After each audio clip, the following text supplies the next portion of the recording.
नमस्कार, DD news पर आप दो टूक देख रहे हैं। मैं हूं अशोक श्रीवास्तव। देश की राजधानी दिल्ली को आज शिक्षा के क्षेत्र में आज कुछ बड़ी उपलब्धियां, बड़े जो है कह सकते हैं उपहार मिले। दिल्ली में आज दो जो है अलग अलग जो कैंपस हैं उनका, और साथ साथ एक कॉलेज का भी आज प्रधानमंत्री नरेंद्र मोदी ने उसकी आधारशिला रखी। ये जो कॉलेज है इसका नाम वीर सावरकर, स्वतंत्र वीर सावरकर जो हैं उनके नाम पर रखा गया। इसका ऐलान लगभग एक दिन पहले हो गया था। ऑफिशियली इसकी सूचना नहीं आई थी, लेकिन जैसे ये खबरों में आया कि प्रधानमंत्री नरेंद्र मोदी जिस कॉलेज दिल्ली में जिस कॉलेज को समर्पित करेंगे दिल्ली की जनता को, उसका नाम वीर सावरकर पर होगा, उसके बाद अचानक कांग्रेस ने इसका विरोध करना शुरू कर दिया। कांग्रेस की तरफ से लगातार जो नेता भारत में हैं, क्योंकि कांग्रेस के बड़े नेता तो छुट्टियां मनाने और न्यू ईयर की पार्टी के लिए इस वक्त विदेश में हैं, लेकिन कांग्रेस के जो भी नेता इस वक्त देश में हैं, उन्होंने लगातार इस पर बयानबाजी शुरू कर दी। और कांग्रेस की तरफ से कांग्रेस की जो छात्र इकाई है एनएसयूआई भी इस मौके पर जो है चौका लगाने से नहीं चूकी। एनएसयूआई के जो अध्यक्ष हैं वो आए और उन्होंने कहा कि अगर कॉलेज का नाम रखना है तो डॉक्टर मनमोहन सिंह के नाम पर रखा जाए, वीर सावरकर के नाम पर क्यों रखा जाए। यह हो सकता है कि आपको किसी भी कॉलेज, किसी जगह के नाम को लेकर के आपके अपने अपने सुझाव हो सकते हैं। ऐसे सुझाव देने में किसी की कोई आपत्ति नहीं होनी चाहिए, लेकिन बड़ी बात जानते हैं क्या है?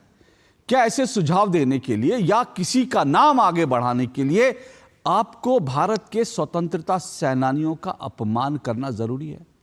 कांग्रेस ने आज वही किया जो वो खेल पिछले कई साल से कर रही है, खास करके तब से जब से राहुल गांधी के हाथ में कांग्रेस का नेतृत्व आया, तब से लगातार वीर सावरकर के नाम पर अपमान किए जा रहा है। वीर सावरकर का नाम ले लेकर कांग्रेस लगातार अपमानजनक कृत्य कर रही है। यहां तक कि कांग्रेस की एक पत्रिका में वीर सावरकर को लेकर जो एक लेख छपा था कुछ साल पहले, उसने तो शालीनता की भी सभी सीमाएं लांघ दी थी।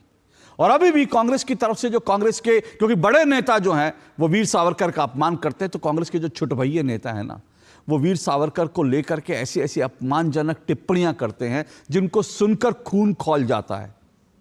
एक ऐसा व्यक्ति जिसने 13 साल काल कोठरी में बिताए, 13 साल, एक ऐसा व्यक्ति जिसको आजीवन कारावास की सजा दी, और एक नहीं दो बार आजीवन कारावास की सजा दी। एक ऐसा व्यक्ति जिससे अंग्रेज डरते थे, उसकी एक चिट्ठी को लेकर के, और वो चिट्ठी को लेकर के बार बार जो है, जो तमाम लेखक हैं, इतिहासकार हैं, उन्होंने जो भी स्वतंत्र वीर सावरकर पर लिखा, उन्होंने इस बात को बार बार साबित किया कि एक स्ट्रैटेजी के तहत इस तरह की चिट्ठी लिखी गई थी।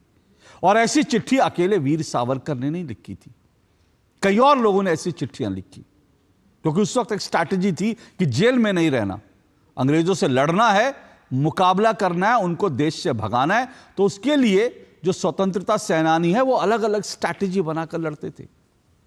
कुछ लोग बम धमाके करते थे और उसके बाद फांसी के फंदे पर चढ़ जाते थे, ऐसे भी सेनानी हुए। कुछ लोग अंग्रेजों की गोली का सामना करते थे, कुछ लोग अंग्रेजों से बातचीत करते थे और साथ साथ उनके साथ डील करते थे। तो अलग अलग तरह से जो स्वतंत्रता सेनानी थे अलग अलग तरह की रणनीति अपनाते थे, और लक्ष्य सबका एक था कि भारत को अंग्रेजों की गुलामी से मुक्त कराना है। लेकिन आज वीर सावरकर के नाम पर जिस तरह की ओछी राजनीति हो रही है वो शर्मनाक है। दिल्ली में, देश की राजधानी दिल्ली में, इंदिरा गांधी के नाम पर कोई स्वतंत्रता सेनानी नहीं थी। इंदिरा गांधी के नाम पर पूरा विश्वविद्यालय, इंदिरा गांधी के नाम पर तमाम संस्थान हैं। राजीव गांधी कोई स्वतंत्रता सेनानी नहीं थे, राजीव गांधी के नाम पर यूनिवर्सिटीज हैं, पंडित जवाहरलाल नेहरू के नाम पर यूनिवर्सिटीज हैं। लेकिन एक कॉलेज, सिर्फ एक कॉलेज, उनका नाम, इस कॉलेज का नाम वीर सावरकर के नाम पर रख दिया, तो कांग्रेस परेशान हो गई और एक बार फिर से ओछी राजनीति पर उतारू हो गई। दो टूक में आज हम इसी पर चर्चा करेंगे। वीर सावरकर का नाम, तो कांग्रेस क्यों परेशान, इसी पर आज दो टूक चर्चा होगी। इससे पहले कि आगे बढ़ें, इस पूरे मसले पर जो बयानबाजी हो रही है वो भी सुनिए, और प्रधानमंत्री नरेंद्र मोदी के लिए आज जो गौरव का क्षण था दिल्ली के लिए, जिस तरह से उन्होंने वीर सावरकर के नाम पर जो कॉलेज था उसकी आधारशिला रखी, उसके आपको दृश्य भी दिखाते हैं।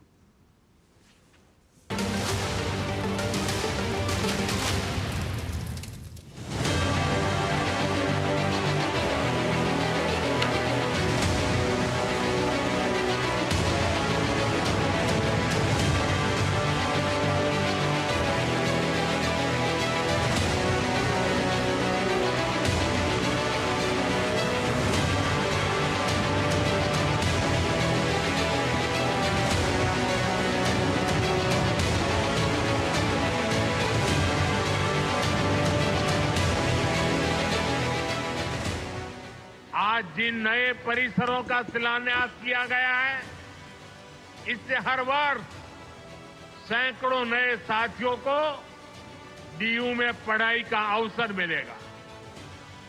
डीयू के पूर्वी कैंपस और पश्चिमी कैंपस का इंतजार लंबे समय से हो रहा था।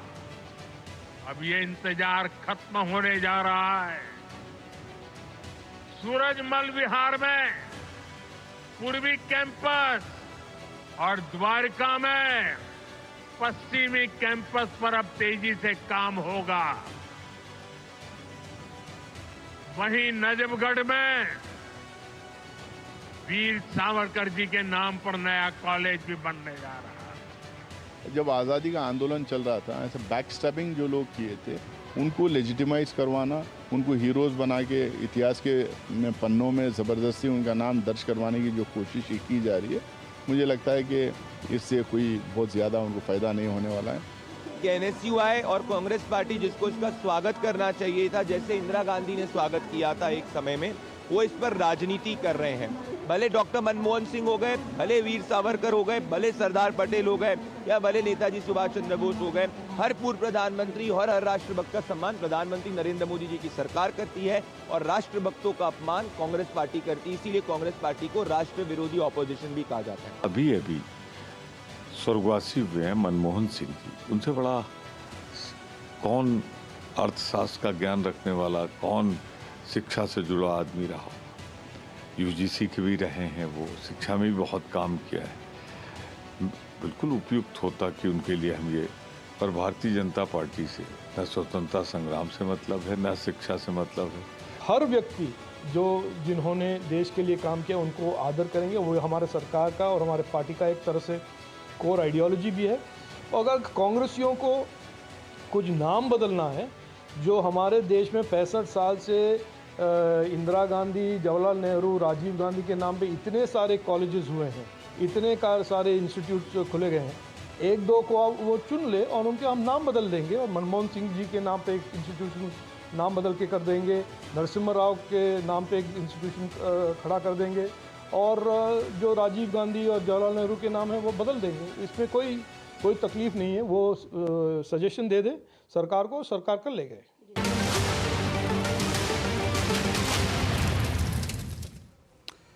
तो बीजेपी की ओर से ये कहा गया कि अगर मनमोहन सिंह जी के नाम पर रखना कोई आपत्ति नहीं है, लेकिन दर्जनों इंस्टीट्यूट, दर्जनों कॉलेज, दर्जनों जो विश्वविद्यालय हैं वो जवाहरलाल नेहरू जी के नाम पर हैं, इंदिरा जी के नाम पर है, राजीव गांधी के नाम पर हैं। तो किसी को भी एक को बदला जा सकता है, उसमें क्या, आप सुझाव दीजिए।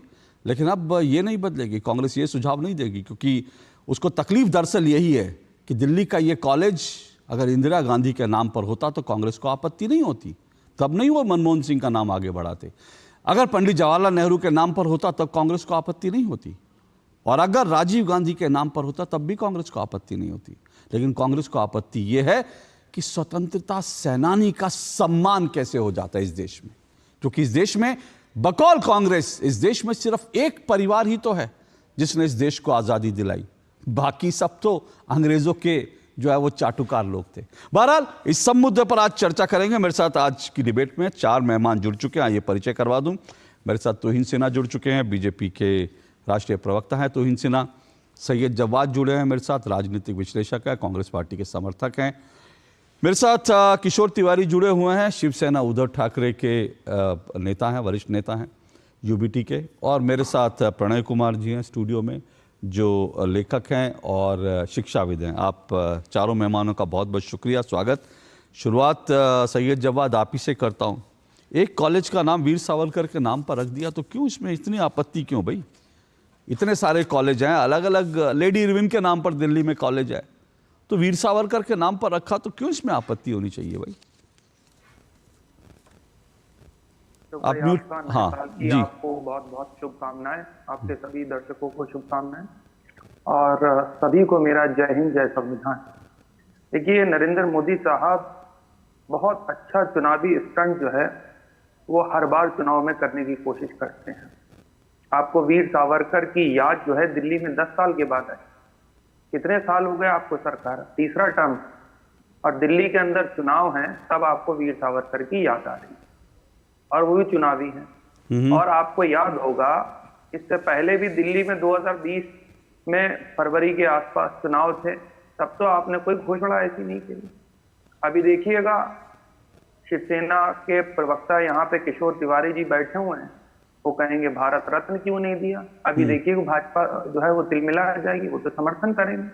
ठीक है, कई जगह पे हमारे वैचारिक मतभेद होंगे, लेकिन हाँ, सावरकर जी से बहुत से लोगों के मतभेद थे, और उसमें से बाबा साहब भीमराव अंबेडकर भी एक थे जिनसे उनके मतभेद थे।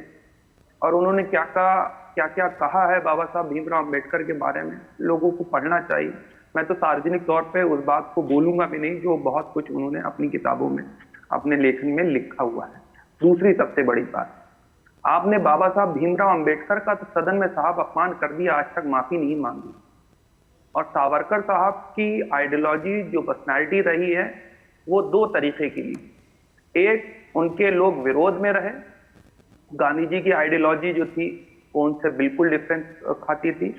उसके बाद पंडित जवाहरलाल नेहरू की आइडियोलॉजी को वो बिल्कुल नहीं एक्सेप्ट करते थे, अंबेडकर जी की भी आइडियोलॉजी को नहीं एक्सेप्ट करते थे, मौलाना आजाद की भी आइडियोलॉजी को एक्सेप्ट नहीं करते थे, और तमाम बहुत से ऐसे स्वतंत्रता सेनानी गुजरे हैं जिनकी वो आइडियोलॉजी को एक्सेप्ट नहीं करते थे। उनकी अपनी आइडियोलॉजी थी, जो बहुत से लोग आज मौजूदा जो इक़्तिदार के अंदर हैं उनकी आइडियोलॉजी से सहमत, और बहुत से लोग असहमत हैं। जो लोग असहमत हैं, इसका मतलब ये तो नहीं है कि वो देश के रहने वाले नहीं है या देश के बाशिंदे नहीं है या लोकतंत्र पे यकीन नहीं रखते हैं। ठीक है, आप स्कूल कॉलेजेस खोल रहे हैं, आपको 10 साल के बाद याद आई, और 2020 के घोषणा पत्र को अगर आप इनके उठा करके पढ़ेंगे भारतीय जनता पार्टी के, तो वो आज तक वादे तो पूरे मुकम्मल नहीं हो पाए, क्योंकि 2 करोड़ रोजगार का भी वादा करा था, 15-15 लाख रुपए का भी वादा करा था, उसके बाद बेरोजगारी खत्म करने का वादा करा था, किसानों की रुकिए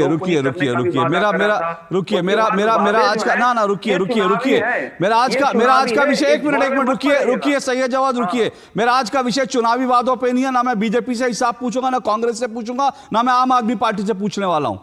ये मेरा कोई आज का कार्यक्रम चुनावी वादों का हिसाब किताब करने के लिए नहीं है। मेरा आज का सिर्फ और सिर्फ जो पूरा आज का कार्यक्रम है वो मैं डेडिकेट कर रहा हूं स्वतंत्र वीर सावरकर को। पूरा कार्यक्रम उनको डेडिकेटेड है, क्योंकि उन्होंने जो देश के लिए किया, मेरे जैसे हजार एंकर अगर उनके ऊपर 50,000 शो भी कर दें तो भी कम है। तो मैं आज का कार्यक्रम ये ठोक के कह रहा हूं मैं आज का कार्यक्रम स्वतंत्र वीर सावरकर को डेडिकेट कर रहा हूं, और आज जो भी बात होगी उन्हीं के बारे में होगी। अच्छी बात करिए, बुरी बात कीजिए, और वैचारिक मतभेद की बात आपने कही ना, तो मैं चाहूंगा जरूर आप पढ़कर सुनाइए ना, क्या दिक्कत है, डर किस बात का है? क्योंकि जब आप सुनाएंगे ना तो मैं आपको बीबीसी को दिया आपको इंटरव्यू सुनाऊंगा, वो इंटरव्यू जिसमें बाबा साहब भीमराव अंबेडकर ने कहा कि गांधी जी 2 तरफा खेल खेलते हैं। ये अंबेडकर जी के शब्द हैं। मैं फिर कह रहा हूं, सुनिए, एक बात सुनिएगा बहुत गौर से, सभी लोग सुनिएगा। ये जो आजादी की लड़ाई चली ना, इसमें हमारे जितने स्वतंत्रता सेनानी थे, सबके अलग अलग आइडियोलॉजी हो सकती है और एक दूसरे से मतभेद भी हो सकते हैं, और वो मतभेद जो है वो लिखित में भी हैं, वो बयानों में भी हैं। और उन मतभेदों को लेकर के अगर हम खेलना चाहते हैं, अगर हम उस पर राजनीति खेलना चाहते हैं, तो बात निकलेगी तो बहुत दूर तक लग जाएगी। और फिर जब मैं अंबेडकर जी को सुनवाऊंगा ना कि वो गांधी जी को लेकर क्या क्या बोल रहे हैं, कि गांधी जी 2 पत्रिकाएं निकालते थे, एक में उनके कुछ और विचार होते थे, एक में कुछ और विचार होते थे, और गांधी जी डबल पॉलिटिक्स करते थे। ये अंबेडकर जी ने जो कहा था गांधी जी को लेकर, वो मुझे सुनवाना पड़ेगा। तो अगर आप वही सब करना चाहते हैं तो करिए, कीचड़ करना है तो कीचड़ करिए, फिर इतना कीचड़ होगा कि आप लोग उसमें जो है अपना मुंह नहीं देख पाएंगे, आपके मुंह पर इतना कालिक लगेगी कि आप लोगों को शर्मिंदा होना पड़ेगा। इतनी कालिक आप लोग सुनिए ना, आप लोग कालिक करना चाहते हैं ना, आप लोग कालिक करना चाहते हैं ना, इतनी कालिक होगी कि आप लोगों को मुंह छुपाने के लिए जगह नहीं मिलेगी, मुंह छुपाने के लिए जगह नहीं मिलेगी। जो आप राजनीतिक मतभेद को लेकर कह रहे हैं ना, मैं फिर से कह रहा हूं, और अगर मैं आज इन राजनीतिक मतभेद, एक मिनट प्रणय जी, ये जो राजनीतिक मतभेद है ना, ये राजनीतिक मतभेद को लेकर के अगर आप राजनीति करना चाहते हैं तो मैं फिर से चेतावनी दे रहा हूं, मैं आज ऐसे ऐसे तथ्य रखूंगा कि कुछ लोगों के लिए मुंह छुपाना मुश्किल हो जाएगा। मेरा सवाल ये है कि भाई एक कॉलेज रख दिया, मेरा प्रधानमंत्री जी को बता दीजिए कि 10 सालों में आप क्या कर रहे थे सावरकर जी के लिए, चलिए बता दीजिए। ठीक है, ठीक है, वो सवाल आपका ठीक है, वो वैलिड सवाल है, मुझे कोई दिक्कत नहीं है। वो सवाल लेकर मैं जा रहा हूं। रुकिए, अब रिपीट मत कीजिए सैयद जवाद, रिपीट मत कीजिए। ये चिल्लाइए नहीं, रिपीट मत कीजिए। मुझे माइक बंद करना पड़ेगा रिपीट करके, अगर आप मेरे दर्शकों का टाइम खराब करेंगे। आपका सवाल वैलिड है, मैं कह रहा हूं आपका सारा सवाल वैलिड है, वो मैं लेकर जा रहा हूं। रिपीट मत कीजिए अपने आप को। तो इनसे ना 10 साल आप लोगों ने क्यों नहीं याद किया वीर सावरकर को लेकर? अचानक से वीर सावरकर, हालांकि मैं इस बात को लेकर बड़ा मुझे अच्छा लगता है अगर ऐसा होता है तो। जो एक मिनट सर, एक छोटी सी टिप्पणी। जो सैयद जवाद ने कहा ना कि दिल्ली चुनाव को लेके, अगर दिल्ली चुनाव में वीर सावरकर के नाम पर वोट पड़ सकते हैं तो मैं कहूंगा कि दिल्ली की जनता को मेरी बहुत बहुत शुभकामनाएं हैं। अगर वीर सावरकर के नाम पर दिल्ली की जनता वोट कर सकती है तो मैं दिल्ली की जनता को सैल्यूट करता हूं। पता नहीं ये बात सैयद जवाद को लगती है, मुझे नहीं लगता कि वीर सावरकर के नाम पर वोट बटोरे जा सकते हैं। लेकिन चलिए, वो भी दिल्ली के चुनाव में। महाराष्ट्र की बात होती तो अलग बात थी। जी बोलिए। अशोक जी नमस्ते, सबको नमस्ते और अंग्रेजी नववर्ष की हार्दिक शुभकामनाएं भी। देखिए, आप कांग्रेस पार्टी के इस उल्टे सवाल करने के अंदाज में मत आइए। ये कह रहे हैं कि हमने सावरकर के लिए क्या किया, केवल प्रतिमाओं का अनावरण करना सावरकर के लिए कुछ करना नहीं होता है। हमने सावरकर के आदर्शों को अपनाया और वही राष्ट्रभक्ति दिखाकर हमने पाकिस्तान को औकात दिखाया। अगर हम गांधी जी और नेहरू जी के पच्चीनों पर चलते तो आज पाकिस्तान हर 40 दिन पर आज वैसे ही अटैक कर रहा होता जैसे कि 2008-9 में होता था, और हम नतमस्तक होकर, हम मूक दर्शक बनकर दोबारा दोस्ती की बात करते। तो हमने सावरकर के आदर्शों को अपनाया है। मूल तौर पर यह सबसे बड़ी उपलब्धि है इस देश की। दूसरी बात, देखिए, मैं कल एक सर्च कर रहा था कि इस देश में कितने कॉलेज हैं सावरकर के नाम पर, और मुझे केवल एक कॉलेज मिला, उबैदुल्लागंज, मध्य प्रदेश में, जो बरकतुल्ला यूनिवर्सिटी के प्रति एफिलिएटेड है। और यही बात मैं बिरसा मुंडा, जिसका मैं शिष्य हूं, उनके बारे में भी मैं यही कह सकता हूं कि आज गुजरात में एक ट्राइबल यूनिवर्सिटी है बिरसा मुंडा के नाम पर, आज एक एग्रीकल्चर यूनिवर्सिटी झारखंड में है, और 2-4 कॉलेजेस पिछले कुछ वर्षों में उनके नाम पर दिए हैं। इन महानुभावों के नाम पर हर राज्य में एक कॉलेज होना चाहिए, जिससे कि अनपढ़ लोग जो हमेशा इनकी उपलब्धियों पर प्रश्न उठाते हैं, उनकी अनभिज्ञता समाप्त हो। सावरकर वो व्यक्ति थे जिन्होंने 15 साल जेल में बिताए, 2 बार आजीवन कारावास की सजा मिली, और उसके बाद उन्होंने कूटनीति और चाणक्य नीति को इस्तेमाल करके बाहर निकले, क्योंकि दोबारा उन्हें लंबी लड़ाई लड़नी थी। सावरकर वो व्यक्ति थे, मैं आपको बता रहा हूं, गौर से सुनिएगा, क्यों कांग्रेस उनसे नफरत करती है। क्योंकि एक मिनट रुकिए, इसमें हंसने वाली बात क्या हुई सैयद जवाद? आपको हंसी आ रही है? एक आदमी सावरकर ने 15 साल जेल में बिताए, काल कोठरी में बिताए, इसमें हंसने वाली बात क्या है? आपको हंसी आ रही है? हंसी आ रही है उस बात पर जो माफीनामे भी लिखे उन्होंने। हाँ, माफीनामा, अभी आ रहा हूँ आपके माफीनामे पे। अभी रुकिएगा, माफीनामे पे आ रहा हूँ माफीनामे पे। नहीं, अब जो मैं कहने जा रहा हूं ना, उस पर इनको और हंसी भी आएगी, शायद रुलाई भी आएगी, दोनों आएगी। देखिए, सावरकर जी के बारे में बहुत कम लोग जानते हैं कि किस प्रकार उन्होंने जातिगत व्यवस्था का विरोध किया था।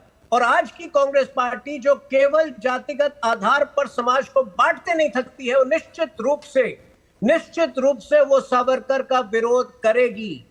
प्रॉब्लम यहां पर है कांग्रेस पार्टी को कि सावरकर के आदर्शों पर चलकर ये देश विभाजित होने को तैयार नहीं है जातिगत आधार पर। दूसरी बात, जो ये माफीनामे की बात कर रहे हैं, अरे गांधी जी की तरह आगा खान पैलेस में उनके जेल के स्टिंट्स नहीं होते थे। मैं आगा खान पैलेस गया, कल तहसीन को गुस्सा आ गया, मैंने आगा खान पैलेस क्यों कहा? अरे आगा खान पैलेस में एक जेल का स्टिंट जो था गांधी जी का, वो आगा खान पैलेस में था। आप भी जाकर देखिए कि किस कमरे में वो रहते थे और किस कमरे में वीर सावरकर जी को रखा जाता था। तो दोनों में जमीन और आसमान का अंतर था। वो व्यक्ति, ऐसे वीर व्यक्ति पर निरंतर राहुल गांधी द्वारा दुष्प्रचार करना, कहना कि डरपोक है, माफी, ऐसा वो जो अर्जी उन्होंने दी थी वही अर्जी जवाहरलाल नेहरू भी देते थे, वही अर्जी महात्मा गांधी भी देते थे। कोई ऐसा स्वतंत्रता सेनानी नहीं है जो नहीं देता। उन्होंने सदुपयोग किया, बाहर आकर दोबारा उन्होंने एक नई लड़ाई की, एक नए अभियान की शुरुआत की, जिससे दोबारा अंग्रेज जो है उनसे कांपे। दोबारा उन्होंने समाज को संगठित करने का काम किया, और संगठित करने वाले लोगों से कांग्रेस को विशेष प्रॉब्लम है। तो ये आपका चुनावी स्टंट नहीं है, सीधी सी बात जो बात उठ रही है दिल्ली के लिए। हाँ, आ रहा हूं किशोर जी, आ रहा हूं। प्रतिमाएं तो देश में आएंगी ही अब, क्योंकि अब युग है सावरकर का, लेकिन हमने उनके आदर्शों पर चलकर विश्व में भारत को नई पहचान दी है, एक नई शक्ति दी है। ओके, किशोर जी क्या कहेंगे आप तो भारत रत्न मांगते हैं, और मुझे भी लगता है भारत रत्न की डिमांड होनी चाहिए, लगातार होनी चाहिए, लेकिन एक कॉलेज का नाम रख दिया वीर सावरकर के नाम पर, तो क्या गलत कर दिया जिससे कांग्रेस परेशान हो गई? नहीं, देखो 2021 के मध्य में सुषमा स्वराज जी और स्वतंत्र वीर सावरकर के नाम पर 2 नए कॉलेज खोले जाए, ऐसा दिल्ली यूनिवर्सिटी ने एक ठहराव किया, और एग्जीक्यूटिव काउंसिल में वो ठहराव पर बहुत डिस्कस होने के बाद वो सर्वमान्य से हुआ 2021 में। फिर कोरोना आ गया और यूजीसी का फंड नहीं था, ये था, बहुत कारण थे, और कॉलेज का बजटरी अलोकेशन करीबन 100 करोड़ के ऊपर था। तो अब यूनिवर्सिटी को फंड अलाउट हुआ है और यूनिवर्सिटी ने नए 2 कॉलेजेस खोले हैं। तो सुषमा स्वराज जी के स्मृति में और सावरकर जी की स्मृति, तो मैं दिल्ली यूनिवर्सिटी का बहुत ऋणी। एक बात मैं बताता हूं, अब इसमें चुनाव कहां से आ गए? 21 में जब एग्जीक्यूटिव काउंसिल के रिजोल्यूशन में हो चुका था, तो एग्जीक्यूटिव काउंसिल पे मेन जो डेमोक्रेसी यूनिवर्सिटी के अंदर होती है, वो कई बार सरकार के खिलाफ निर्णय लेती है, तो सरकार का कोई उस पर नियंत्रण रहता नहीं। पर एक बात मैं बोल रहा हूं, पिछले 2 दिन से मैं देख रहा हूं कि अभद्र टिप्पणियां की जा रही है, कोई आवश्यकता नहीं है। देखिए, सावरकर को समग्र सावरकर पढ़िए आप।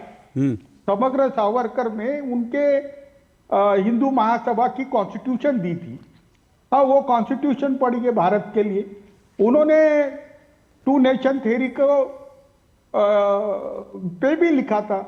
फिर उन्होंने चातुर्वर्ण व्यवस्था, जाति व्यवस्था के खिलाफ भी लिखा था, और उन्होंने करीबन 500 मंदिर SC/ST के लिए ओपन कर दिए थे। इसके बावजूद उनका साहित्य में योगदान, और 50 साल के जेल में जो लोग जाते थे जिन पे कोई आरोप नहीं रहता था, उन्होंने माफी मांगा दिया, क्लेमेंसी की। मैं एक बात बताऊं, इमरजेंसी लगी थी, मेरे पिताजी जेल में थे, तो उनको कहा गया कि लोकसभा के चुनाव डिक्लेयर हो सकते हैं, आपको संगठन में काम करने के लिए आप माफीनामा दीजिए। मेरे पिताजी ने माफीनामा दिया कि भाई इमरजेंसी बहुत अच्छी है, ये है, वो है, और उनको पेरोल पे छोड़ दिया। उनको छोड़ा नहीं था उसके बावजूद। वो आए, उन्होंने चुनाव में बढ़ चढ़ के हिस्सा लिया, और देखिए वहां पर भी उस वक्त विठल भाई पटेल थे, रंगास्वामी अयंगार थे। इतना क्या, महात्मा गांधी ने नारायण राव को कहा था कि आप है ना उनको कहो कि क्लेमेंसी कर दे, और वो बाहर आना उनके बहुत आवश्यक है, उनका कंट्रीब्यूशन चाहिए। देखिए क्या हुआ, उसके बावजूद भी उनको बड़े कंडीशनल इससे, ये पूरी प्रोसेस को 10 साल लगा के, 10 साल लगने के बाद उनको जब छोड़ा गया, तो उनपे इतने रिस्ट्रिक्शन डाले कि उनको हाउस अरेस्ट कर दिया। अब मुझे बोलो, ये लोग बोलते वो पेंशन लेते थे, उन्होंने एक अर्ज डाला कि मैं हाउस अरेस्ट रहूंगा तो मैं खाऊंगा क्या, करूंगा क्या? तो ब्रिटिश ने क्या बोला, उस जमाने में 12 रुपए कुछ होती थी, तो 12 रुपए आपको खाने पीने को दिए जाएंगे। उन्होंने बोला भाई मेरा स्वास्थ्य ठीक नहीं रहता, ये सब बहुत कुछ बातें की थी।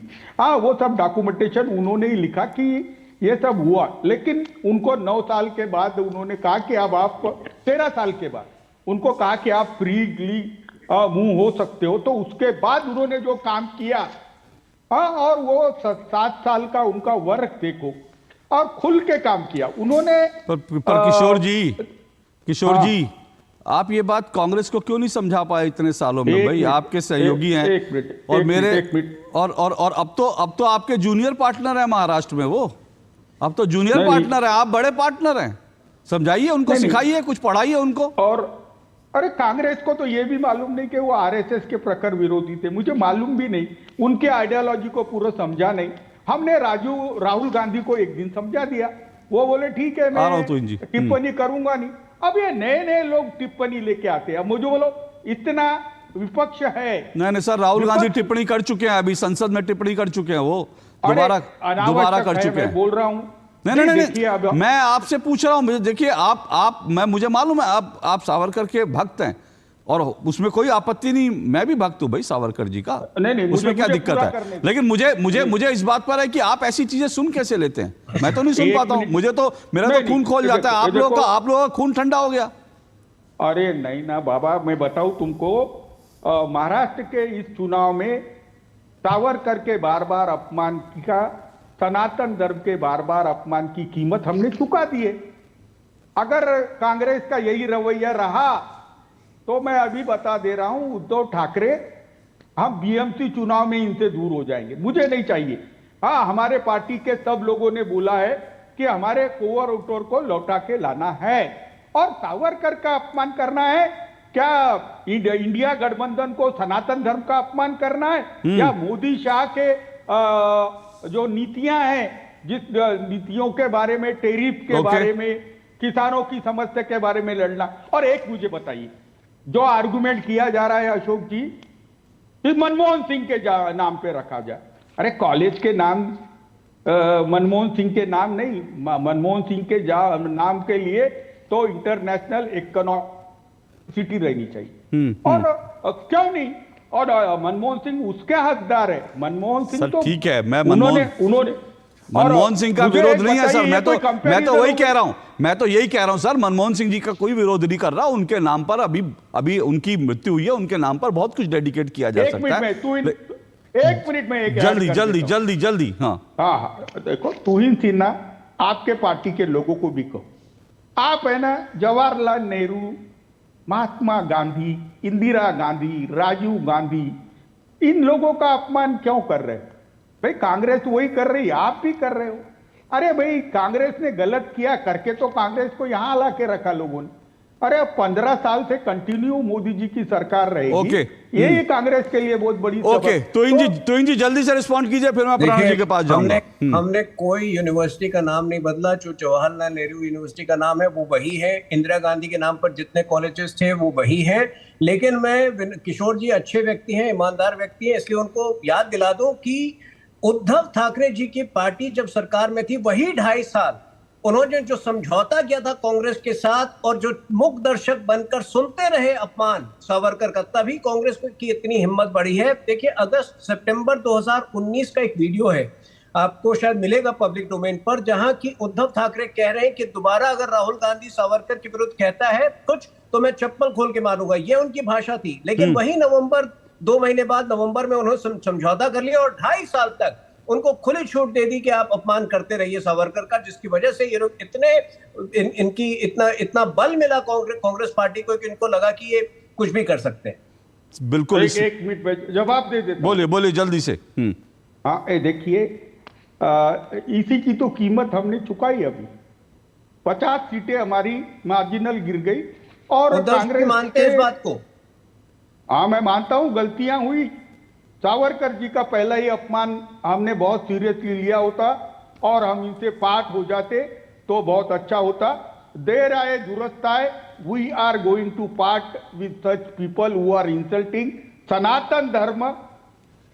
किशोर जी, स्वतंत्र वीर सावरकर जो हमारे आराध्य है, उनका अपमान हम नहीं सहेंगे। महाराष्ट्र की जनता व्यथित हो गई। चलिए, आपने जो कहा, मैं उम्मीद करूंगा उस पर कम से कम उद्धव ठाकरे पालन भी करेंगे, क्योंकि ऐसी 8-10 धमकियां आप मेरे शो में दे चुके हैं, कई बार दे चुके हैं, चेतावनियां दे चुके हैं, लेकिन कुछ ग्राउंड पर फर्क नहीं पड़ा। और मैं ना आज आपको एक तस्वीर भेज दूंगा, और मैं माफ़ी चाहता हूँ, इस तस्वीर को मैं दिखा नहीं सकता, बहुत अपमानजनक तस्वीर है ये जो है, ये मोहम्मद वसीम करके कांग्रेस के सोशल मीडिया के एक व्यक्ति हैं, सोशल मीडिया पे सुप्रिया शिनेत की टीम के व्यक्ति हैं, और इन्होंने जो स्वतंत्र वीर सावरकर को लेकर जो ट्वीट करा था अभी 4 दिन या 1 हफ्ते पहले, वो मैं आपको भेज दूंगा किशोर जी। अगर वो ट्वीट जो है, कम से कम वो उद्धव ठाकरे जी को दिखाइएगा, और उसके बाद भी अगर ये ट्वीट देखकर भी आप कांग्रेस के साथ बने रहते हैं तो मुझे लगेगा कि आपकी बातें जो है कितनी, क्योंकि इसमें जो है उनकी तुलना एक पशु से की गई है, पशु से। एक तस्वीर देखकर मैं बता भी नहीं सकता इतनी अपमानजनक हुआ वो मैं आपको शो के बाद जरूर भेज रहा हूं। उम्मीद है कि आप जरा उद्धव ठाकरे जी को भेज दीजिएगा, आप लोगों की भी थोड़ी आंखें खुलनी चाहिए। लेकिन चलिए प्रणव जी, ये जो बार बार जो है ये पूरी खेल कुल मिलाकर इसी पर आता है कि भाई उन्होंने माफ़ी मांगी, और ये सब चीज़ें उनके जो चिट्ठियां सब कुछ हैं वो तो इंदिरा जी के सामने भी थी। लेकिन इंदिरा जी ने जो है उनको भारत का वीर सपूत का, इंदिरा जी डाक टिकट जारी करती है, इंदिरा जी अपने निजी खर्चे से 11,000 रुपये देती हैं। ये इंदिरा जी अलग जाती थी और राहुल गांधी अलग जाते हैं आज। अशोक जी, राजनीतिक आरोप प्रत्यारोप की तुलना में मैं स्वतंत्र वीर सावरकर के स्वतंत्रता आंदोलन में जो अभूतपूर्व ऐतिहासिक योगदान है उस पर स्वयं को केंद्रित करना चाहूंगा, और आपसे निवेदन करना चाहूंगा कि मुझे एक बार पूरी बात रखने दीजिएगा, उसमें सैयद जब्बाद के प्रश्नों का कुछ उत्तर भी होगा। ओके। हम स्वतंत्र वीर सावरकर के योगदान को लगभग 1900 ईस्वी से देख सकते हैं, और बहुत छोटी आयु में जब वो 8वीं 9वीं कक्षा में थे तब से उन्होंने महाराष्ट्र के अलग अलग शहरों में और इस मुख्य रूप से अपने गृह जनपद में मित्र मेला का आयोजन करना शुरू कर दिया था, और उसका उद्देश्य ही था कि ब्रिटिश सरकार के विरोध में लोगों को जागरूक करना, विद्यार्थियों को जागरूक करना। आप आश्चर्य करेंगे कि 1901 में जब महारानी विक्टोरिया की शोक सभा आयोजित की जा रही थी नासिक में, तो सावरकर ने उस तरुण अवस्था में, उनको यह समझ थी, उन्होंने उसका विरोध किया था कि एक विदेशी महारानी की शोक सभा को भारत के लोग क्यों मनाएं। 1902 में जब एडवर्ड सप्तम की ताजपोशी हुई और सब जगह मिठाइयां बांटी जा रही थी, जश्न मनाए जा रहे थे, तो सावरकर उसका विरोध कर रहे थे। 1904 में उन्होंने अभिनव भारत की स्थापना की, और सैयद जब्बाद या कांग्रेस के अन्य नेताओं को सोचना चाहिए कि लोकमान्य बाल गंगाधर तिलक प्रखर राष्ट्रवादी और राष्ट्रीय नेता थे। आजादी के आंदोलन में उनकी महत्वपूर्ण भूमिका थी। गांधी से पहले लगभग 1920 तक उन्होंने राष्ट्रीय आंदोलन का नेतृत्व किया था। उनकी पैरवी पर, उनकी अनुशंसा पर ही वो विदेश पढ़ने गए थे। श्याम जी कृष्ण वर्मा जो छात्रवृत्ति थी 1906 में उन्हें मिली। 1905 में जब लॉर्ड कर्जन ने बंग विभाजन किया तो सावरकर वे व्यक्ति थे जिन्होंने पूरे महाराष्ट्र में विदेशी वस्त्रों की होली जलाई और स्वराज हमारा अधिकार है ये नारा दिया। उसके बाद राष्ट्रीय फलक पर बाल गंगाधर तिलक लेकर आए। आपने एक और उदाहरण देता हूं, जब लंदन के इंडिया हाउस भारत भवन में उस समय मैडम भीखाजी कामा, श्याम जी कृष्ण वर्मा, लाला हरदयाल, एपीटी आचार्य, ये सब लोग वहां बैठते थे, मदन लाल धींगड़ा, और सावरकर भी उस टोली के सदस्य थे। क्या ये सब लोग राष्ट्रीय सोच के व्यक्ति नहीं थे? क्या इन सब लोगों में व्यक्तियों को परखने की क्षमता नहीं थी? इतना ही नहीं, 1909 में जब मदन लाल धींगड़ा ने सर विलियम हटकर्जन वायली की हत्या की लंदन में, और जब उसकी हत्या की इसलिए क्योंकि सभी भारतीय लोगों को सर्विलांस पर रखता था वो, और बहुत वहां अत्याचार भारतीयों पर करता था, तो जब उसकी हत्या की तो उसकी कोर्ट में सुनवाई हो रही थी। उस कोर्ट में बंद कमरे में सुनवाई हुई, उसमें मदन लाल धींगड़ा ने अपनी पैरवी खुद की। सावरकर हुए व्यक्ति थे जिन्होंने लंदन टाइम्स में लेख लिखकर मदन लाल धींगड़ा की पैरवी को, उसके तर्कों को प्रस्तुत करते हुए सर विलियम हटकर्जन वायली की हत्या को या उसके वध को उचित ठहराया और राष्ट्रीय मजबूरी बताई। ये सावरकर का योगदान था। और आपने पूछा माफीनामे पर, आपको मैं बताऊं 1917 में सावरकर ने उस अंडमान के सेलुलर जेल में बंद अन्य कैदियों के लिए भी पत्र लिखे और ब्रिटिश सरकार को पत्र लिखकर उन्होंने कहा कि अगर उनको बरी करने से ब्रिटिश सरकार को कोई खतरा है तो उनको रोक लें, बाकी कैदियों को रिहा कर दें, क्योंकि उनका राष्ट्रीय जीवन में योगदान है और यह दायित्व है कि वो राष्ट्रीय आंदोलन में भाग लेने के कारण से जेल में आए हैं, ये उनका दायित्व था।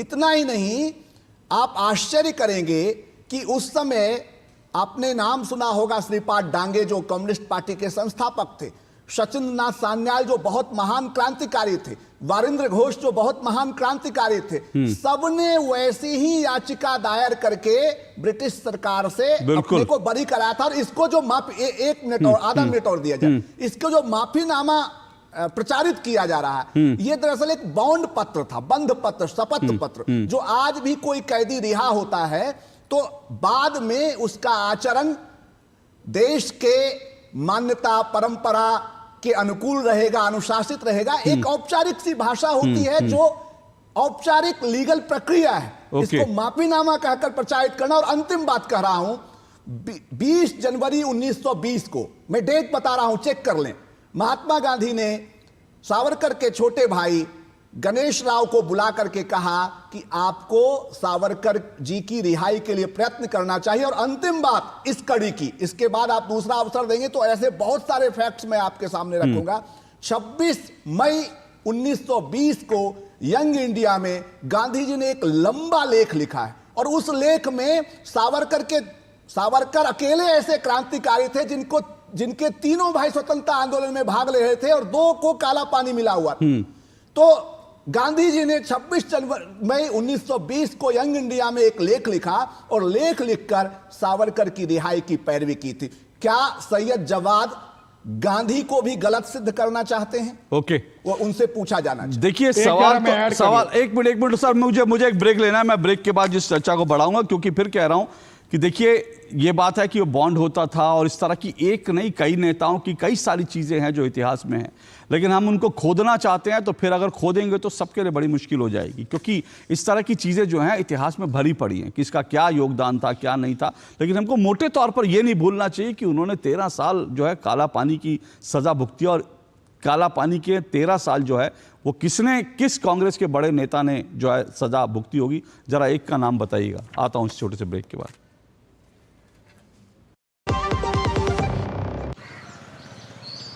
वाह, जब पशु आहार लेते हो 150 बचा ही लेते हो ना। कोई कमाल नहीं करते हो, उसकी बयात को खतरे में डालते हो, यही करते हो। तभी कहते हैं दिल से खिला, सिर्फ कपिला, देश का नंबर 1 पशु आहार। एक ऐसा तबका जो रिटायरमेंट के बारे में आज भी बिल्कुल नहीं सोचता, वो है औरतें। औरतें कमा के भी वल्नरेबल हैं। सो एनपीएस एक इक्वालिटी ला रहा है, हम सब एक बराबर प्लेटफॉर्म पे हैं। अपने बेहतर कल को सुनिश्चित करने के लिए एनपीएस जरूरी है। जब धरती चीर कर निकलता है लोहे का पत्थर और मिलता है मोंगिया के जोश से, फिर तपता है, पिघलता है और बनता है फौलाद। अब होता है सरिया सारी खूबियों के साथ। मोंगिया स्टील, मजबूत देश का मजबूत सरिया। गोल्डी मसाले के 100 ग्राम के स्पेशल पैक्स में फ्रेशनेस लॉक है। ऐसे गोल्डी मसाले जहां जाएं रिश्ते बनाएं। दो टुक आप देख रहे हैं और दो टुक में आज हम चर्चा कर रहे हैं सावरकर का नाम, कांग्रेस क्यों परेशान, इसी पर चर्चा कर रहे हैं क्योंकि दिल्ली यूनिवर्सिटी में एक नए कॉलेज की आधारशिला रखी गई जिसका नाम वीर सावरकर के नाम पर है। और इसी को लेकर जब प्रधानमंत्री नरेंद्र मोदी ने आज वीर सावरकर के नाम पर एक कॉलेज को देश को दिल्ली को समर्पित किया तो उसको लेकर कांग्रेस की तरफ से लगातार टीका टिप्पणी हो रही है और इसका विरोध हो रहा है। इसी सब पर हम चर्चा कर रहे हैं। 4 मेहमान मेरे साथ जुड़े हुए हैं। तुहिन सिन्हा मेरे साथ जुड़े हुए हैं, बीजेपी से राष्ट्रीय प्रवक्ता हैं। सैयद जवाद राजनीतिक विश्लेषक, कांग्रेस पार्टी के समर्थक है। किशोर तिवारी मेरे साथ जुड़े हुए हैं जो शिवसेना उद्धव ठाकरे गुट के नेता हैं। और प्रणय कुमार शिक्षाविद हैं और साथ साथ लेखक हैं। सैयद जवाद, मतलब मैं तो देख रहा था कि 13 साल, और मुझे ज़रूर आप बताइएगा कि 13 साल काला पानी में कांग्रेस के और किसी बड़े नेता ने 13 साल बिताए और ये भी इतिहास में ही दर्ज है कि पंडित जवाहरलाल नेहरू को तो 2 साल के लिए नाभा जेल भेजा गया था, जो उनके जीवन की बड़ी मुश्किल जेल थी। 2 साल के लिए उनको भेजा गया था और 2 हफ्ते के अंदर वो छूट कर आ गए थे। और उन्होंने अपनी किताब के अंदर इसका जिक्र किया कि वहाँ रहना बड़ा मुश्किल था। और उसके बाद मोतीलाल नेहरू जी भागे गए वायसराय जी से और कहा कि भैया उनको नाभा जेल में क्यों भेज दिया। और उसके बाद नाभा जेल से वो बाहर आ गए, क्योंकि नाभा जेल में जो नाभा जेल में नहीं रह सकता था और वहाँ वीर सावरकर जो है वो काल कोठरी में रहते थे। ये तो अंतर आप लोगों को समझना चाहिए ना। बोलिए। अशोक जी, मैं उत्तर प्रदेश से आता हूं और उत्तर प्रदेश के शाहजहांपुर जिले से मैं आता हूं, और शाहजहांपुर जिले को शहीदों की नगरी भी कहा जाता है और हिंदू मुस्लिम एकता की बड़ी मिसाल कहा जाता है, जहां अशफाकुल्लाह खां, पंडित राम प्रसाद बिस्मिल और ठाकुर रोशन सिंह की दोस्ती की किस्से सुन करके हम बड़े हुए हैं। ये मेरे लिए बड़ी फख्र की बात है कि मैं उनके शहर से आता हूं। आप बताइए, ऐसे माफीनामे कितने जो है उन्होंने लिखे, अशफाकुल्लाह खां ने कितने लिखे, पंडित राम प्रसाद बिस्मिल ने कितने लिखे, ठाकुर रोशन सिंह ने कितने लिखे, भगत सिंह ने कितने लिखे, बता दीजिए। चलिए यहाँ पर आकर के महिमा मंडन मैं तो सुनिए मैं बताता हूँ, मैं आपको यही बता रहा हूँ। 1 मिनट, मैं आपको यही बता रहा हूँ। मैंने शुरुआत इसी से करी कि तमाम जो स्वतंत्रता सेनानी थे उनकी अलग अलग स्ट्रैटेजी थी, अलग अलग स्ट्रैटेजी थी। आज ये सवाल अगर कोई पूछ ले, सुनिए ना, 1 मिनट सुनिए, 1 मिनट सुनिए, 1 मिनट सुनिए, 1 मिनट सुनिए, 1 मिनट सुनिए। भगत सिंह को फांसी क्यों मिली? और भगत सिंह को फांसी मिली, एक कांग्रेस नेता का नाम बताइए जिसे फांसी मिली, एक कांग्रेसी नेता का नाम बताइए जिसे फांसी मिली। भगत सिंह को क्यों मिली? कांग्रेस के नेता बताइए ना जिन्हें फांसी मिली, बताइए एक कांग्रेसी का नाम बताइए जिसे फांसी मिली, एक कांग्रेसी का नाम बताइए जिसे फांसी मिली, एक कांग्रेसी का नाम बताइए जो फांसी में चढ़ाओ, बताइए ना, एक नाम बताइए जिसे फांसी मिली, बताइए एक कांग्रेसी का नाम जिसे फांसी मिली, बोलिए ना, एक नाम बताइए, एक नाम सुनिए, एक नाम बताइए, एक कांग्रेसी का नाम बताइए जिसे भगत सिंह की तरफ फांसी हुई हो, बताइए एक कांग्रेसी का नाम बताइए जिसे फांसी हुई। अब ये नफरत हो गई, एक कांग्रेसी का नाम पूछ लिया तो नफरत हो गई, एक कांग्रेसी का। अच्छा, सैयद हुसैन, सैयद जवाद 1 मिनट सुनिए, सैयद जवाद सुनिए 1 मिनट। मेरे प्रोग्राम में बावनी इमली का नाम आपने सुना था? सैयद जवाद बावनी इमली का नाम सुना था आपने? सैयद जवाद बावनी इमली का नाम सुना था? सैयद जवाद बावनी इमली का नाम सुना है? बावनी इमली का नाम सुना है? बोलिए बावनी इमली का नाम सुना है? तारापुर हत्याकांड का नाम सुना है? इनकी आवाज बंद कीजिए, चिल्ला रहे हैं, इनकी आवाज बंद कीजिए, आवाज बंद कीजिए, इनकी आवाज बंद कीजिए, इनकी आवाज। चिल्लाने से नहीं होता सैयद जवाद, सवाल सीधा बार बार पूछूंगा। एक कांग्रेसी बताइए जिसे भगत सिंह की तरह फांसी हुई हो, एक कांग्रेसी का नाम लीजिए, हिम्मत है तो। और मैं आपको दिखाता हूं, जो आपने सुहीन सिन्हा ने शुरुआत की थी ना, ये है, ये देखिए शानदार इमारत जहां कांग्रेस के नेताओं को रखा जाता था।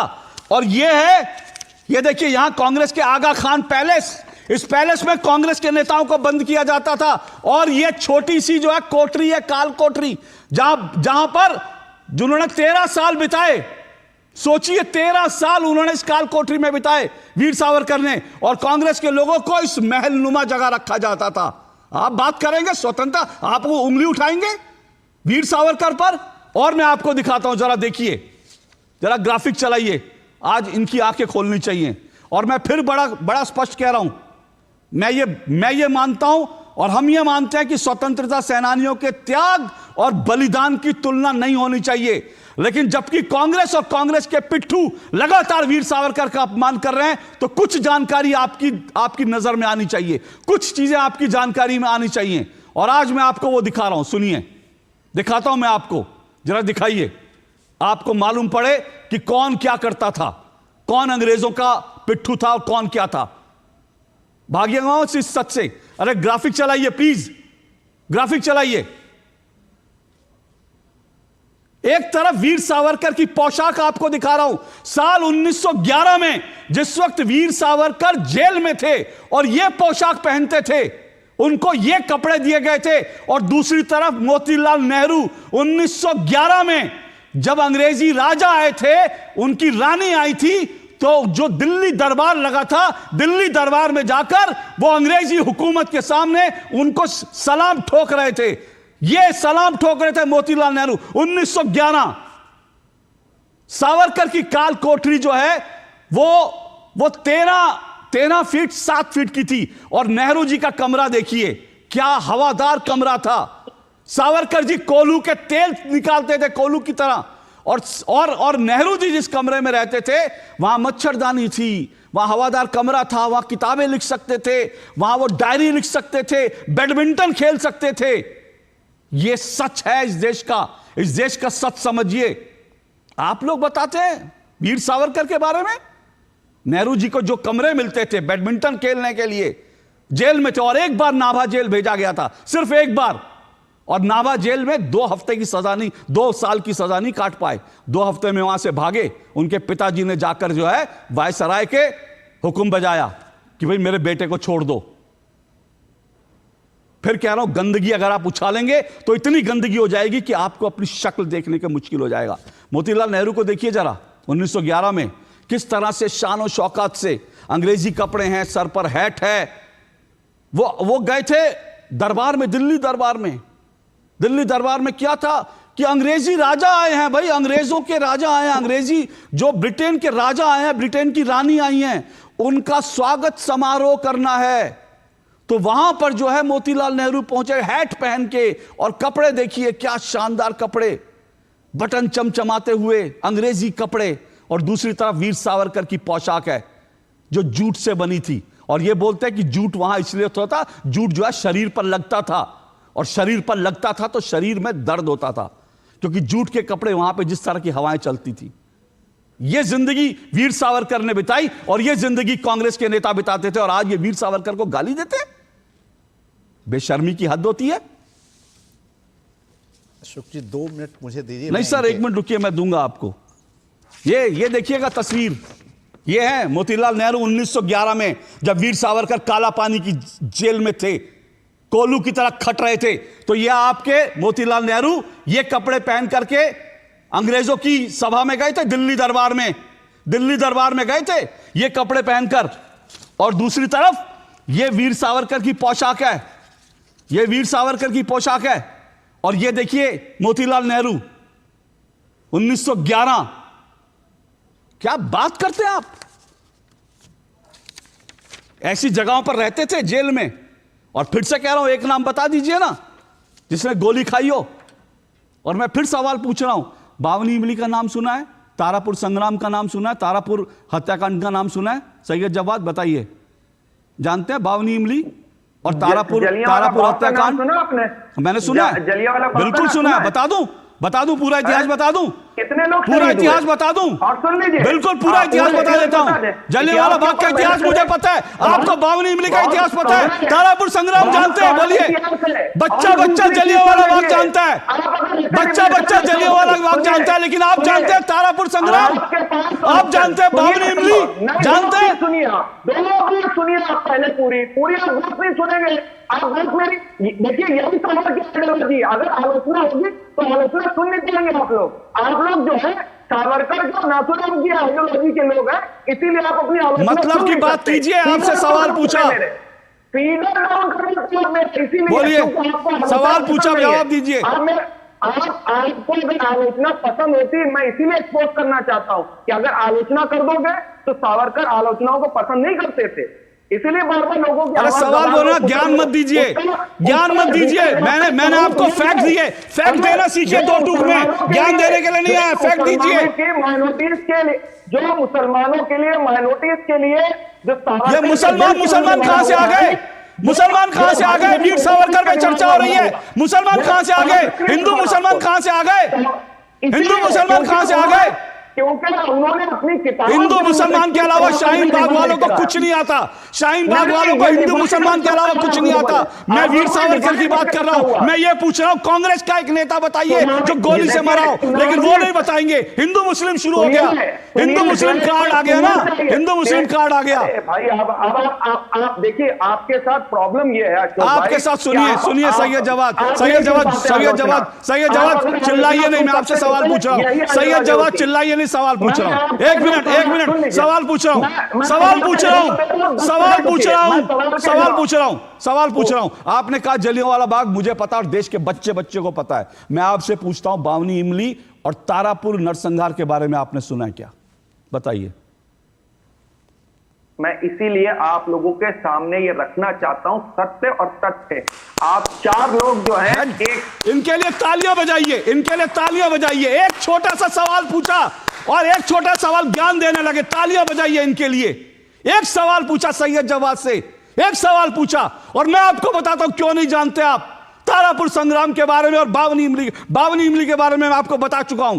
पूरे स्वतंत्रता संग्राम के इतिहास में आज तक इतने कांग्रेसी जो है अंग्रेजों की गोली से नहीं मरे, जबकि बावनी इमली में एक दिन में 52 लोग मारे गए थे, फांसी पर चढ़ा दिया गया था। और तारापुर संग्राम वो है, बिहार का तारापुर हत्याकांड वो है जिस दिन एक दिन 36 लोगों को गोली से उड़ा दिया था अंग्रेजों ने। कोई कांग्रेस के लोग नहीं थे, वो कांग्रेस के लोग नहीं थे। और आप आजादी का ठेका आपने लिया, आप आजादी का देश, आजादी आपने दिलवाई। स्वतंत्रता संग्राम में जिन लोगों ने अपनी जान दी, उनको आपने इतिहास के पन्नों में जो है दबा के रख दिया। उनके बारे में मैं जानता हूं, जलियांवाला बाग के बारे में, लेकिन इस देश का बच्चे को बावनी इमली से बताया गया नहीं बताया गया। इस देश के बच्चे को तारापुर नरसंहार नहीं बताया गया। यह इस देश का सच है। 600 से ज्यादा इस देश की इमारतें, 600 से ज्यादा इमारतें इस देश की वो गांधी नेहरू परिवार के नाम पर है। 600 से ज्यादा इमारतें, और एक इमारत अगर जो है, एक कॉलेज अगर वीर सावरकर के नाम पर रख दिया तो पेट में मरोड़ उठने लगा। 600 इमारतें आपने अपने एक परिवार के नाम कर दी, और आपको तकलीफ इसी बात की है, इसी बात की तकलीफ है कि भाई वो जो 601वीं इमारत थी वो गांधी नेहरू परिवार के नाम पर क्यों है, वो वीर सावरकर के नाम पर कर दी। अगर इंदिरा गांधी के नाम पर होती तो ताली बजाते आप लोग। यही आप लोगों की तकलीफ है। देखिए, अंबेडकर का अपमान भी होगा, अंबेडकर का अपमान तो होता रहेगा, उसके लिए माफी नहीं मांगेंगे। अब आइए पॉलिटिकल गेम शुरू करिए अपना, क्योंकि सवाल का जवाब नहीं है ना। पॉलिटिकल गेम शुरू, आवाज बंद करिए, आवाज बंद कीजिए पॉलिटिकल। अब ये राजनीतिक कीचड़पंथी पर आ गए। अब ये क्योंकि इनके पास सवाल का जवाब नहीं है, सवाल का जवाब नहीं है, मुद्दे से इधर उधर भागते रहो, मुद्दे पे बात मत करो। अब अंबेडकर के अपमान पर आ गए, अब फिर उसके बाद कुछ और पे जाएंगे। देखिए, डिबेट करने के लिए कुछ फैक्ट नहीं है। किशोर तिवारी जी बोलिए। हाँ, मैं प्रणय जी को बोलता हूं कि 1857 का जिसे वो कहते थे वो स्वातंत्र संग्राम, उन्होंने ही दुनिया के सामने लाया और एक पुस्तक लिखी थी। और 1905 का जो कपड़ा जलाने का था, तो लोकमान्य तिलक उसमें शामिल थे, और लोकमान्य तिलक के कहने पर ही उन्होंने बहुत कुछ किया। और उन्होंने लंदन में किया, उसके बाद कोई भी आरोप उन पर सिद्ध नहीं हुआ। और नासिक की कलेक्टर की हत्या हो या उन पे जो दूसरे आरोप थे, तो 25-25 साल की सजा हो गई। और मैं तो आज भी कहता हूं कि वो छूट के आए, बहुत अच्छा किया। और आए बाद में उनके जो काम का वो है, तो उनको तुम इतिहासकार बोलकर भी उनको भूल नहीं सकते। उनको ग्रामर के ऊपर मोड़ी लिपि पे, और हमारे महाराष्ट्र में सावरकर की खुद की डिक्शनरी लोग यूज करते हैं, सरकार यूज करती है, लेकिन मुझे दुर्भाग्य से लगता है कि कांग्रेस को सावरकर के अपमान करने से और सावरकर को ब्रिटिश का वो मिले हुए कहना, ये कहना, वो कहना, ये मड़े मुर्दे निकालने से उनकी वोट बैंक पे क्या फर्क पड़ेगा? हमारे तरीके अलाई सर दिक्कत, हाँ, जो तगड़े हैं वो छोड़ देंगे उनको। दिक्कत सर यही है कि सवाल वोट बैंक का। कांग्रेस इस वक्त जिस तरह से एक्सट्रीम लेफ्ट हो चुकी है, जिस तरह से फ्रिंज एलिमेंट बन गई है, वही जो कांग्रेस की नीति है, राहुल गांधी की नीति है कि हिंदुत्व को गाली दो और वीर सावरकर को गाली दो, यही आजकल राजनीति चल रही है, क्योंकि शायद जॉर्ज सोरोस को खुश करना है। एक मिनट, तो इन सिन्हा जी जल्दी से। देखिए, आपके शो पर आज मैंने दो अलग अलग विचार देखे। एक तरफ जो है उद्धव जी की पार्टी प्रायश्चित करना चाहती है, सही राह पर आना चाहती है। दूसरी ओर कांग्रेस जो कर रही है उसको निर्लज्जता की पराकाष्ठा कहते हैं। देखिए, इनके बातों से दो चीजें स्पष्ट है। एक तो इनको लगता है कि पूरी आजादी जो है इनकी जागीर थी, ये किसी और को स्वीकार करना ही नहीं चाहते, विशेष तौर पर वो व्यक्ति को जो इनसे, इनके जो व्यक्ति वीर है, जो व्यक्ति जो है जिसके लिए देश सर्वोपरि रहे। दूसरा, इन्होंने एक गंदी हरकत की, अभी मुसलमान हिंदू मुसलमान करने की कोशिश की। मैं आपके शो पर स्पष्ट कर दूं और पूरी जिम्मेदारी के साथ कह रहा हूं कि सावरकर मुसलमानों के विरुद्ध नहीं थे, वो केवल उन मुसलमानों के विरुद्ध थे जिनके लिए भारत माता सर्वोपरि नहीं था, जिनके लिए जो भारत माता के प्रति जो है संपूर्ण, जो उसको कहते हैं, श्रद्धा नहीं थी उनके मन में। और इसीलिए जो ट्रू नेशनलिस्ट कहा जाता है, ट्रू राष्ट्र, सही संपूर्ण राष्ट्रवादी जो कहा जाता है, इसीलिए वीर सावरकर को कहा जाता है, क्योंकि खरी खोटी कहते थे वो इस विषय पर। सर मैं तो कह रहा हूं कि हिंदू मुस्लिम करने लगे और अंबेडकर जी को ले आए, इसको ले आए, उसको ले आए, ये सब चीजें लाने से मतलब ये है कि आपके पास सावरकर के विरोध के लिए कोई अब वैलिड रीजन नहीं बचा है। जब सबके चीजें सामने आ रही है तो आपके 30 सेकंड में सिर्फ बोल दीजिए, मेरे पास समय बिल्कुल। अशोक जी, आपकी बातों को ही विस्तार देता हूं। अगर ये अपने नेता को ही पढ़ लेते, आजादी के तुरंत बाद डॉक्टर राजेंद्र प्रसाद, डॉक्टर सर्वपल्ली राधाकृष्णन, पट्टाभी सीतारमैया, जयप्रकाश नारायण, विजय लक्ष्मी पंडित, इन सबको एक समिति का सदस्य बनाया गया और स्वतंत्रता आंदोलन पर एक पुस्तक लिखी गई। उस पुस्तक का नाम था to the gates of liberty. Jawaharlal Nehru ने उसकी प्रस्तावना लिखी। उस पुस्तक में 2 लेख वीर सावरकर के सम्मिलित थे और सावरकर के नाम के साथ वीर विशेषण जुड़ा हुआ था। और आपने इंदिरा गांधी का जिक्र किया। 1983 में उन्होंने फिल्म डिवीजन को आदेश दिया कि वीर सावरकर पर एक डॉक्यूमेंट्री बनाए। तो कम से कम उनको ही मान लीजिए। दिक्कत तो ये कांग्रेस के लोग जो है पूर्व कांग्रेसियों को भी नहीं पढ़ते, अब वो आजकल सिर्फ राहुल गांधी और उनके पास भी जो लिखा हुआ बाहर से आता है सिर्फ उसी को पढ़ता है। दिक्कत यही है और इसीलिए वीर सावरकर का अपमान करना है, हिंदुत्व का अपमान करना है। बहरहाल आज के लिए इतना ही, आपसे फिर मुलाकात होगी, फिलहाल इजाजत दीजिए, नमस्कार।